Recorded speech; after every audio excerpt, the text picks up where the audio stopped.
Hey, y'all, and welcome back to another episode of Black in the Saddle podcast. I'm really liking this every other week schedule. I'm really liking the fact that you get a chance to let the previous episode marinate. Okay. You get to lick and chew on what was talked about. You can share it with your friends, talk about it, and you can just let it resonate a little bit before you get hit with another episode. So I'm like, Abriana, girl, why did you not do this sooner, child? I don't know. Okay.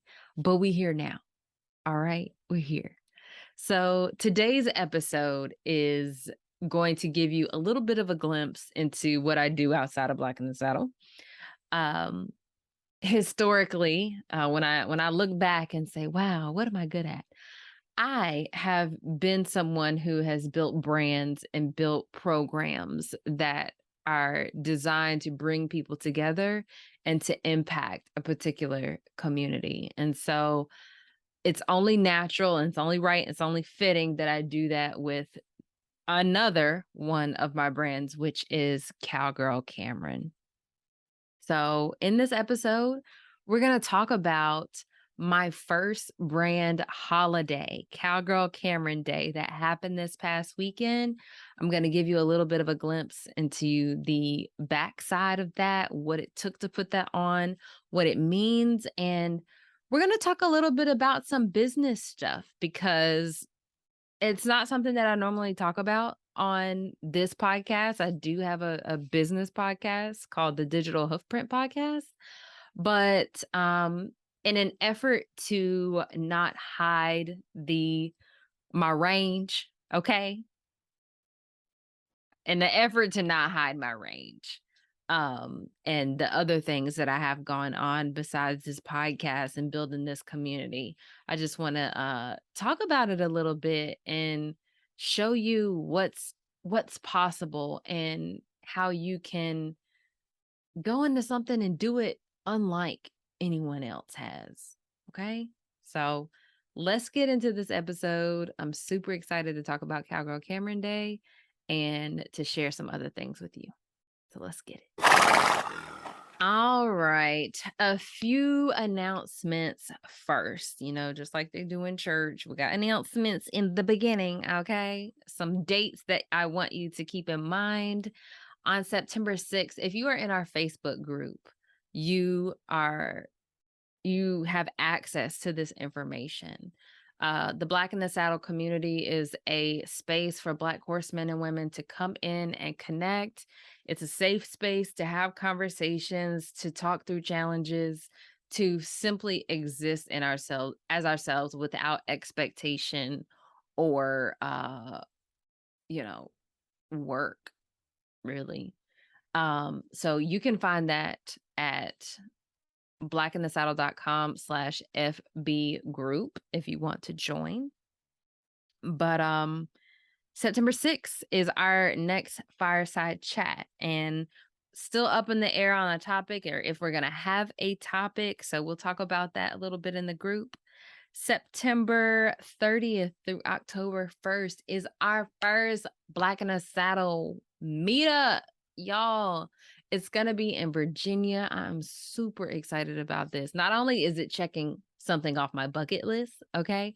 It's checking off the fact that I have wanted to travel this country, the world, meeting with other Black horsemen and women who simply want to be in community and learn things about horses that we simply didn't know.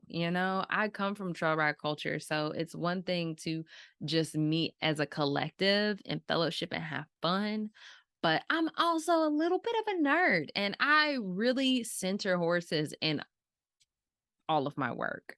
So I want to be able to learn some new things and create experiences that we're not used to having, simply because we either don't know about them or don't feel comfortable going by ourselves. So I'm super excited about this meetup. That information is also in the Facebook group. If you are interested in going and the Black in the Saddle Facebook group is not really the space for you, feel free to shoot me a message and we can We can talk about it. Okay.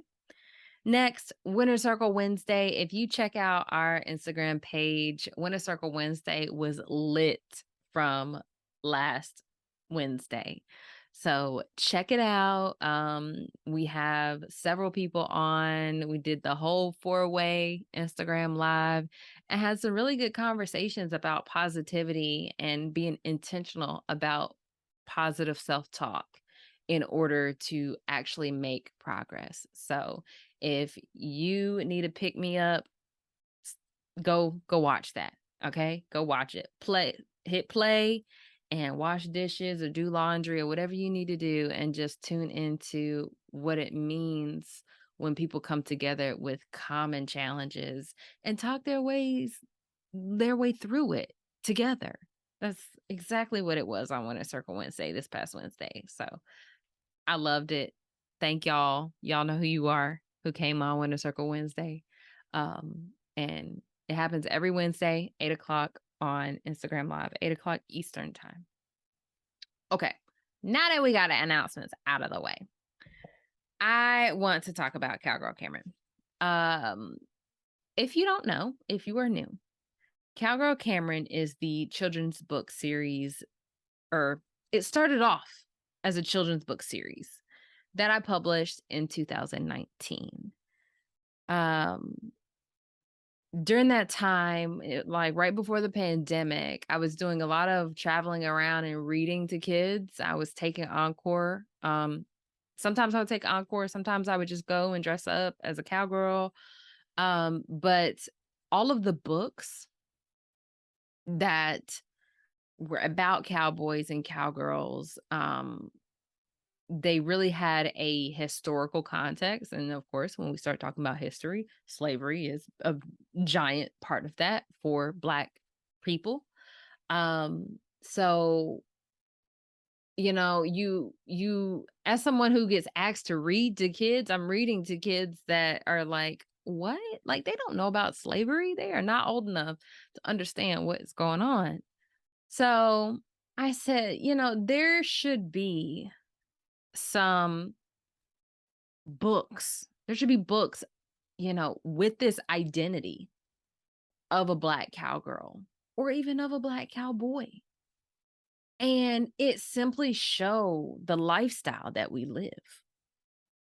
Simply show what we do on a day-to-day basis, some of the situations that we find ourselves in, even if there's a lesson attached, right? Even if there's oh, don't judge a book by its cover, or no bullying, or be resourceful, or work together as a team.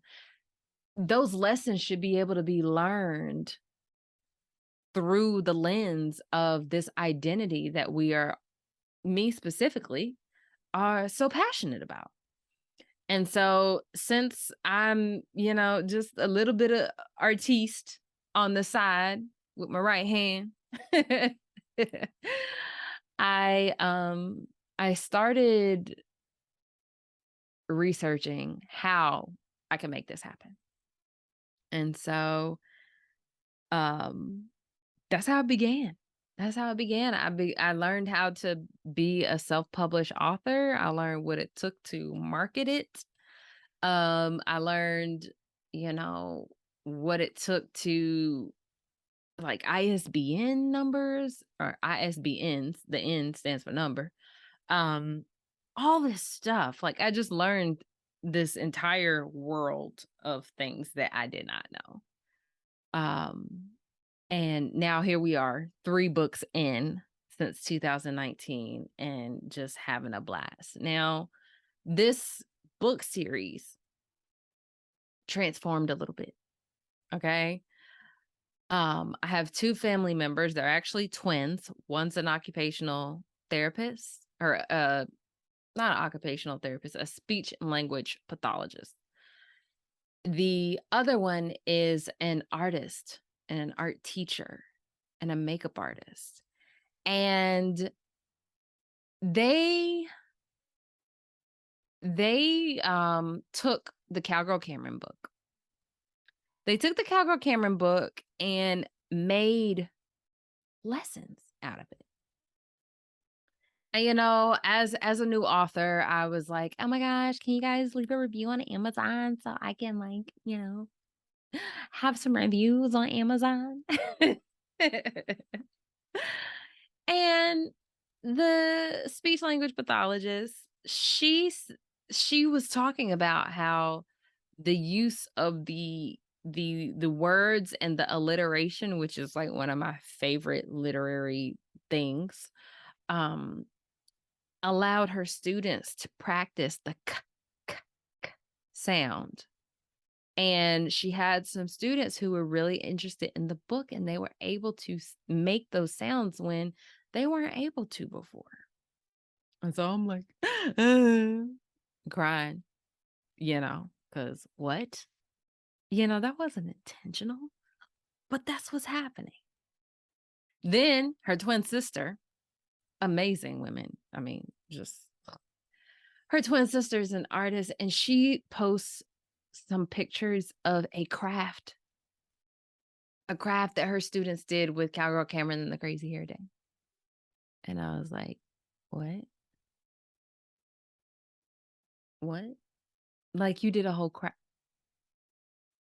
So from this book, and at that time it was only one book.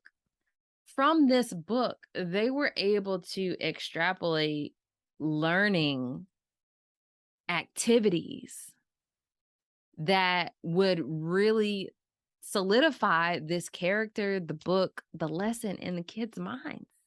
And I was like, what? All that from little old me? And this little idea I had in my head that I just made real, and I was like, y'all want to buy this? Wow. And so that got me to thinking. And between that and some of the employment opportunities I've had recently doing experiential education, experiential leadership development, things like that, I realized that I was sitting on something beautiful, right? And so Cowgirl Camryn has evolved. And so now the mission of it's not just a book series, it's a brand. We create immersive and transformational equine innovated learning experiences using research-driven curriculum, play-based design, and curated experiences to encourage curiosity and improve the social, emotional, and environmental consciousness of future generations. That is Cowgirl Camryn now. So you'll have to check out my video on the Cowgirl Camryn Instagram. I walk through the entire vision for the future for Cowgirl Camryn as the kickoff to Cowgirl Camryn Week, but I'll get to that in a second. So I know you're like, okay, how is this related to Black in the Saddle? Well, I want people to understand that we are some of the most creative people on the planet. Black people. All right. We are trend setters. Okay. Parts of our culture, other cultures take as trends. And then they act like, oh, like I'm tired of this trend. Why are y'all still doing this trend? And it's like, bruh, this is our culture. Like saying period. My grandma say period. Like this is not a teeny bopper Gen Z type conversation. What? But starting right now, I want you in this episode to see how you can create an impact through one idea. And it can be all yours, and you can do it the way that you want to do it. It doesn't have to be something that you've seen before. That's all right. We're gonna get into that a little bit. I don't normally talk about business on here, but y'all gonna get me on a soapbox, all right? I guess this podcast is a soapbox, right? Anyway, it's related to Black in the Saddle because I, with this rebrand and going from Young Black Equestrians to Black in the Saddle, there's a little bit of a confirmation to the audience that we already have, right? To the community that we've already built. This is saying, okay, like we're including everyone. at this point, right? Before, a lot of people felt like this was not the space for them. And so, in order to still stay in touch with the younger generation and to kind of have a pulse on that and still have a way to impact that, I have another brand that does that. So, between all of the things that I do, I cover a wide spectrum of ages and identities. And Cowgirl Camryn is for the kiddos and for the parents and for the educators. And I just love it. I love it. Now, Cowgirl Camryn Day was the anniversary of the first book I published.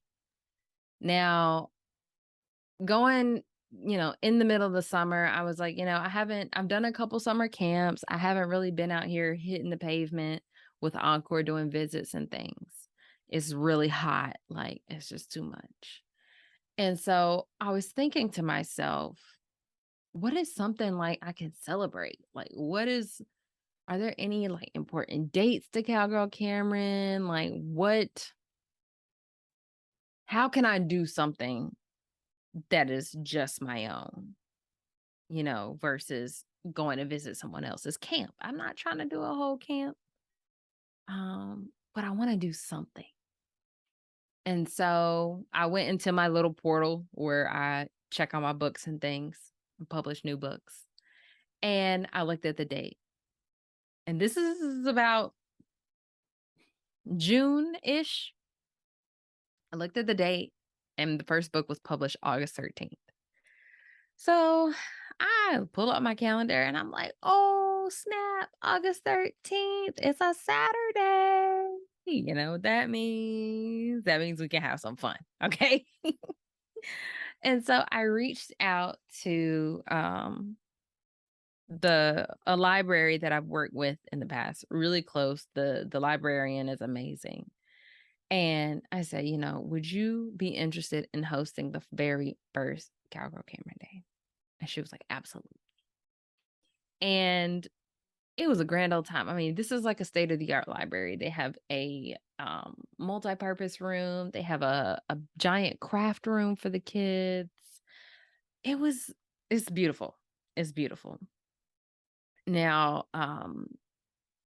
booked the library, and I said, okay, what are we going to do? What are we going to do? So I took some time to think of some different craft ideas and kind of put a little bit of a budget together for what I was willing to spend. Now, as someone who is just now ramping up, going from hobby to intentional growth, I knew that I was going to have to invest a little bit more than I may have been comfortable with. But with the vision that I have, I'm fully convinced that all of my investments will go a very long way. And so I knew I wanted to have a professional photographer, a professional videographer there. I wanted to invest in really cool experiences, because experiential education is all about what someone remembers and the full body learning of them being in your vicinity. And so I wanted to make it super cool. So, we had a few stations. I created 2 crafts for the kids to do in the craft rooms, and it was a grand old time. Now, the crafts, one of them is a craft that I came up with. It's called the achievement buckle. And so, when rodeo competitors win, they likely get a prize buckle for whatever event they did or whatever the rodeo was, something. It says what their great achievement was. And so the kids got to write their greatest achievements or their goals for the school year and decorate their buckles. And I brought baling twine to put around the buckle so that they could wear it. Simple craft, but they had a blast. They had a blast decorating it, and everybody came in wearing their little buckles. It was so cute. The other craft, was a horseshoe decorating craft. So they use different items to decorate their horseshoes. Now, I did not buy horseshoes. I contacted a friend who is a farrier and she has horseshoes. She runs a barn. She has a bucket of horseshoes. Okay. They were rusty. I had to clean them, prep them, prime them. We weren't trying to give anybody tetanus. Okay. But I had to prepare them for the kids to be able to decorate, but outside of that, I didn't spend anything on them. And so when you are doing things for your own organization, your own program, your own business, look for ways to be more resourceful or to repurpose the things that are around you to create a positive experience for somebody else. Let's see. The vendors that I chose for the different experiences. So we had a photo booth, like a digital photo booth, as well as a photographer, and they were they were Black. You know, that was important to me as well. I want to support my community in building my own vision, right? So I was super excited to be able to find people who were close by and who were really excited about what I had going on. So that was exciting. Um, and then the way the day was scheduled, I did a reading, read one of my books, answered a ton of questions. Everyone got to pet encore. And then once it died down, I read another book for any of the stragglers coming in about an hour later. And then we wrapped up, and it was a great time. It was great. Now, it's important for me to share a little bit of on the businessy side, um, why you should think about if you have a business or an organization, or you're even a volunteer somewhere. It is so important to establish some sort of holiday or celebration for your program or event or business, sorry. It's so important to figure out a way to bring people together to celebrate your existence, honestly. Because when you ask for support throughout the year, you know, you have to spend so much time and energy trying to reach more and more people, especially if you want to do something online, especially if that's your only means of marketing, really. And if you're really trying to get your name out there, but you don't have a lot of boots on the ground. Okay. So building this community and creating a space that is celebrating the work that you do will do several things for you. First of all, it'll bring awareness to what you have going on. You can choose to collaborate with other businesses in the area, with businesses that are kind of adjacent, like not really in your industry. For example, I am in the horse industry. I collaborated with a library. So, you know, it's a little bit of a horizontal correlation, but we still were able to support each other. It helps you build community, right? I mean, when you collaborate with people, you get to share the people that they serve and the community that they've built. You get to share that exposure. And so you build a community of your own because people are interested in y'all's collaboration. You get to network with people. There were so many people who were like, hey, I want to introduce you to this person. I want to share this with you. I want you to come out to this school. I want you to connect with this person.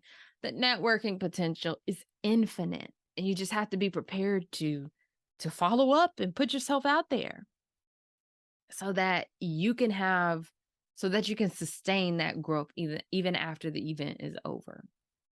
And then you can use this event to have a charitable arm or a charitable giving capacity, right? And so I knew I wanted to do this event, but I also wanted to give back, right? I wanted to celebrate Cowgirl Camryn, but I wanted to give to the people who were coming. It's not like they had to pay to come, but I wanted to be able to give back to them. I wanted to be able to provide some level of support. And that's important for Cowgirl Camryn as a brand. That's one of the things that we value the most is this is a mutual exchange. We are here to support you, right? So, of course, at our first event, we're gonna have to incorporate that somehow. So I decided to do a school supply drive. I put up the fact that we were doing the school supply drive 2 weeks before the event. I didn't really have a money goal, but at 4 days after I posted it, I'd raised $250. Let's see if we can get to 500. Okay. I made, oh no, I hadn't made a reel yet. I announced like, okay, we're at $250. Like, this is amazing. 2 days later, we're at 500. I'm like, okay, we have over a week until Cowgirl Camryn Day. So let me double the goal. I mean, we're at 500 now, so let's make it the goal of 1,000. Made it 1,000. I made a whole reel on Instagram, and I was like, okay, hey guys, we made 500. We're gonna double our goal. Thank you so much. And by the time I posted the reel, y'all, we were at 750. I said, okay, well, I worked hard on that. Let me just tell the people that no longer accurate. I was so thankful, but I had really worked hard on that reel. And so, by the day that I went school supply shopping, we had raised $1,085 for school supplies. That was an entire cart full of school supplies. And we were able to give them away. School supplies and backpacks, able to give them away at Cowgirl Camryn Day. I was floored. I was floored at the fact that I just had this idea and people supported it, and that gets into my own kind of mindset stuff, right? Like, oh my gosh, I feel like, I just have so many ideas. And so I get hesitant to ask for support or to, go that extra step and put it out there and promote it a lot. I kind of take a step back, but this is why I'm sharing this on this platform as well. There's just going to be some overlap because all of these things are coming from me. And I want to share it with you so that you can have more ideas that develop from your mind and do it in a way that will blow everybody's socks off. Okay. So there's a few takeaways that I want you to make sure you remember after this episode. I know I've dropped some gems already, but these are the 4 that I had planned. Okay.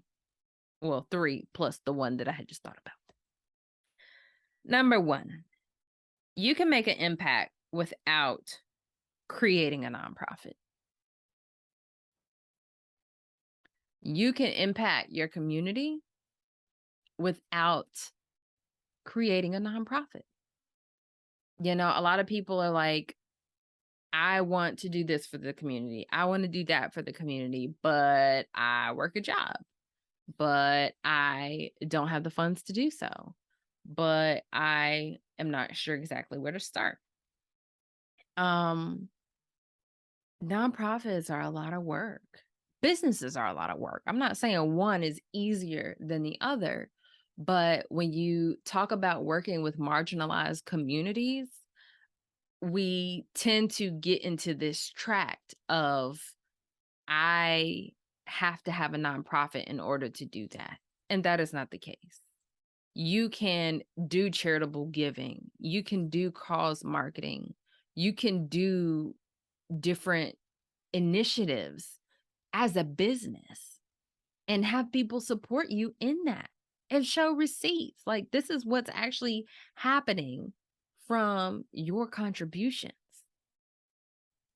You can collaborate with other businesses and get that sort of ball rolling and not be a nonprofit and still create wealth for yourself and still provide a service or a product that will generate you money. I sold over $200 in books at Cowgirl Camryn Day. That's awesome. I sell the books anyway. I have inventory, but it's awesome to, put people in the same place as the products that come from this brand and just say, hey, these are here. If you enjoyed this experience, then take it home with you. Purchase the books. It's literally a super cool strategy to employ. And I just don't want people to get in this one track mind because social media specifically shows us lots of things. But you don't have to be in a nonprofit in order to impact your community. You do not have to. Number two, it's not what you know and who you know. And I know you know that you've heard this several times. Okay. But I just want to reiterate, I'm not even going to beat it into you, okay?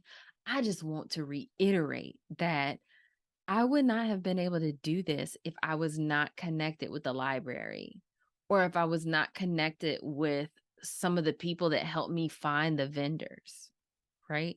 Sometimes you have to put yourself in places so where people will start to know you. And then it opens doors. It makes things so much easier for you. It's not what you know, it's who you know. Connect with people, follow up with them, shoot them a hey, I'm just checking in message so that you stay top of mind, so that when you need that support, when you need something to be reciprocated, they say, you know what? They're always asking how I'm doing. They are always checking in with my horses, seeing how little Susie Q is doing. Um, it's not what you know, it's who you know. Number three, ask for help before you think you're going to need it. Now, let me tell you, I struggle. Okay. I struggle with this, but me thinking back, like saying, hey, okay, what is something I could have done better? And I'll tell you, my little baby Pone, Encore, he had an accident in the library.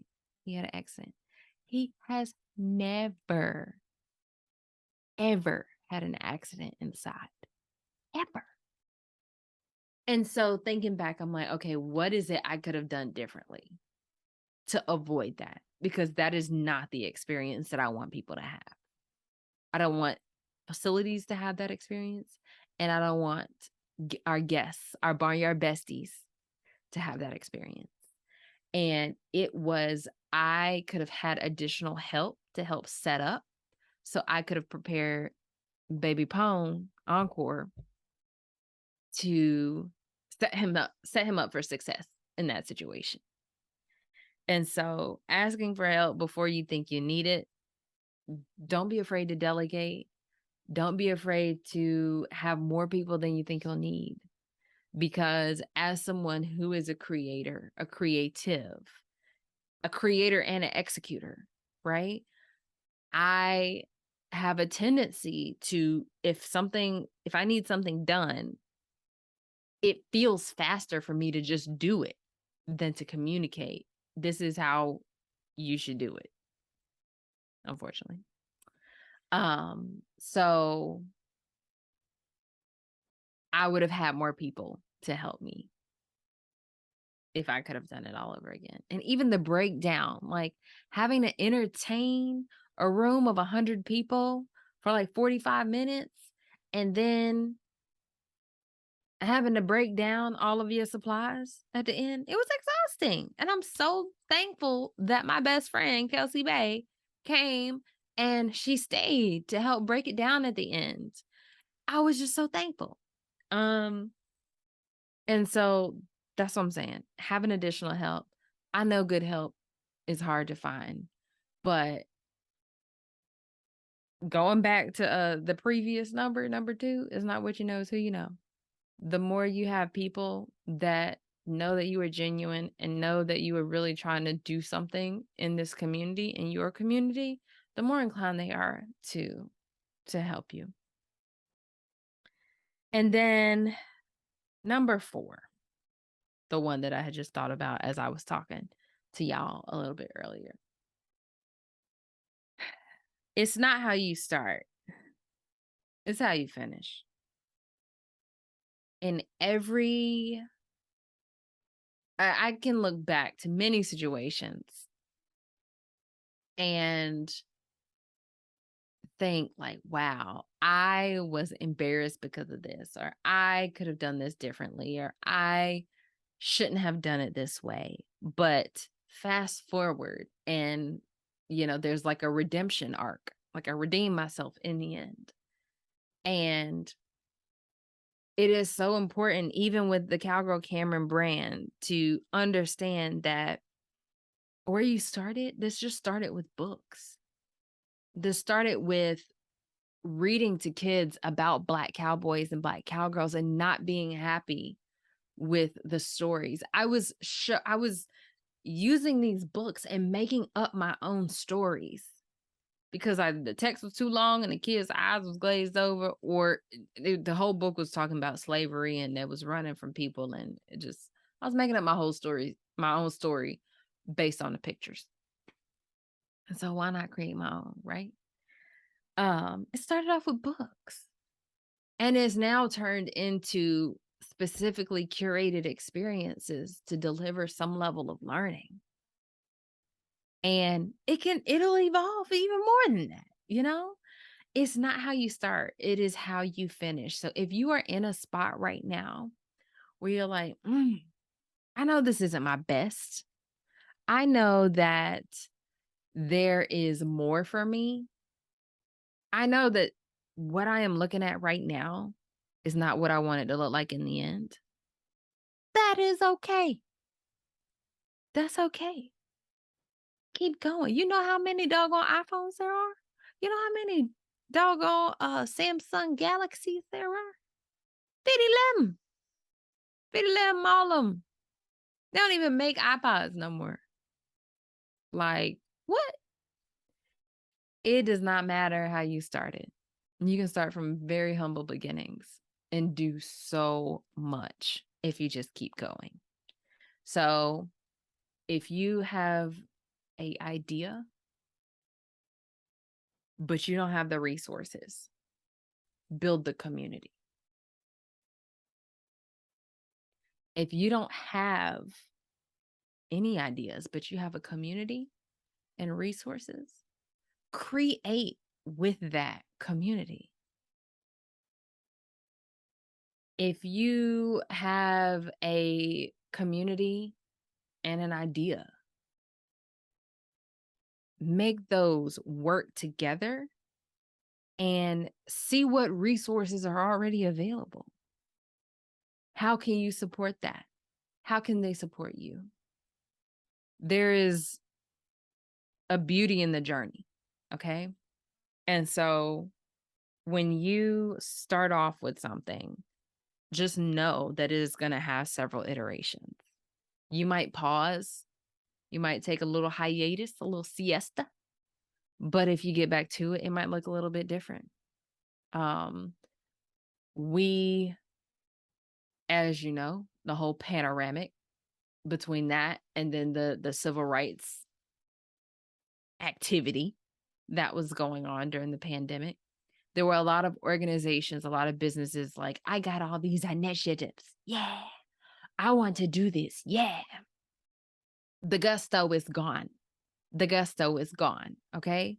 And the ones who truly wanted to make an impact, the ones who actually worked DEI or inclusion practices into their business model, into their fabric of their organization, those are the only ones you see talking about it still.